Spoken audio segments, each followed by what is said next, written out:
हिमालय क्षेत्र में बादलों का फटना एक चरम मौसमी घटना है। भारत के उत्तराखंड क्षेत्र में बादल फटने से अक्सर जान माल का नुकसान होता रहा है। इसी तरह इन ऊंचाई वाले क्षेत्रों में जंगल की आग भी एक समस्या बनी रहती है। अब भारतीय शोधकर्ताओं को इस क्षेत्र में किए गए एक शोध के द्वारा जंगल में आग लगने की घटनाओं और बादल फटने के बीच संबंध का संकेत मिला है।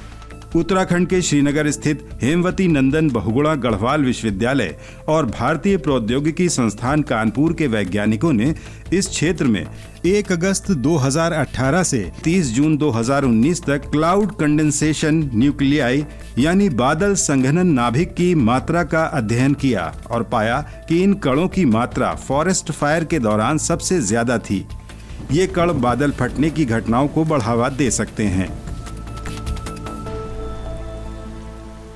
क्योंकि सेंट्रल हिमालयाज में इस तरह के कोई मेजरमेंट्स अवेलेबल नहीं थे, इसलिए हमने ये क्लाउड ऑब्जर्वेटरी सेंट्रल हिमालयाज में इस्टेब्लिश की। ये डिपार्टमेंट ऑफ साइंस टेक्नोलॉजी के क्लाइमेट चेंज प्रोग्राम के तहत इस्टेब्लिश की गई, जिसके अंतर्गत 2018 में एक नया नेटवर्क प्रोग्राम शुरू किया गया जिसका नाम है क्लाइमेट चेंज और एरोसोल्स। इसके तहत एक CCN क्लाउड कंडेंसेशन न्यूक्लियाई को बहुत बखूबी से और बहुत एक्यूरेसी के साथ मेजर करने वाला जो काउंटर है वो IIT कानपुर का है और उसको ले जाकर इस हिमालयन क्लाउड ऑब्जर्वेटरी में इस्टेब्लिश किया गया और इसने हमें पूरे साल भर का 2019 का डेटा दिया, जिसके आधार पे ये फाइंडिंग्स हमने पब्लिश की है।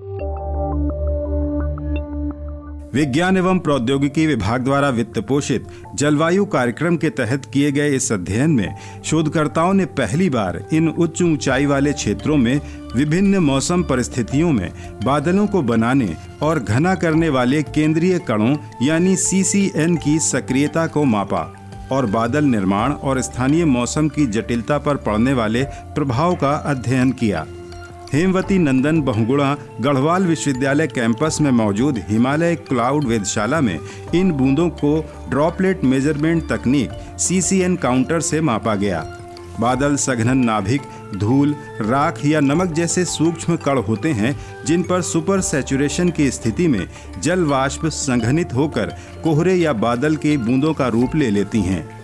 इसलिए फॉरेस्ट फायर से इन कणों की मात्रा बढ़ना इन क्षेत्रों में बादल फटने की घटनाओं में अधिकता का कारण हो सकता है। इन कणों को बढ़ाने में परिवहन प्रदूषण और आवासीय उत्सर्जन भी कारक पाए गए हैं।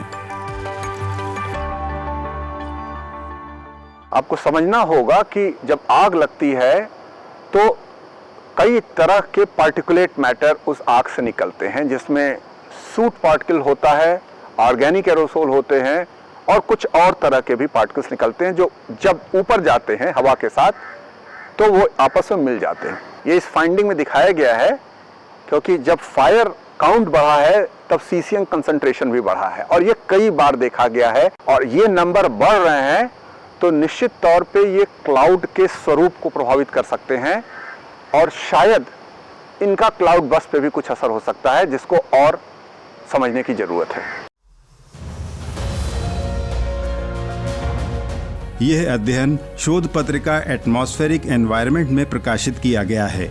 भारतीय शोधकर्ताओं का ये अध्ययन हिमालय की ऊंचाई वाले क्षेत्रों में पहुंच रहे प्रदूषकों के स्रोत का सही आकलन करने और बादल फटने जैसी चरम मौसम घटनाओं को बेहतर तरीके से समझने में मददगार होगा, जिसके आधार पर उचित आपदा प्रबंधन रणनीति तैयार की जा सकेंगी।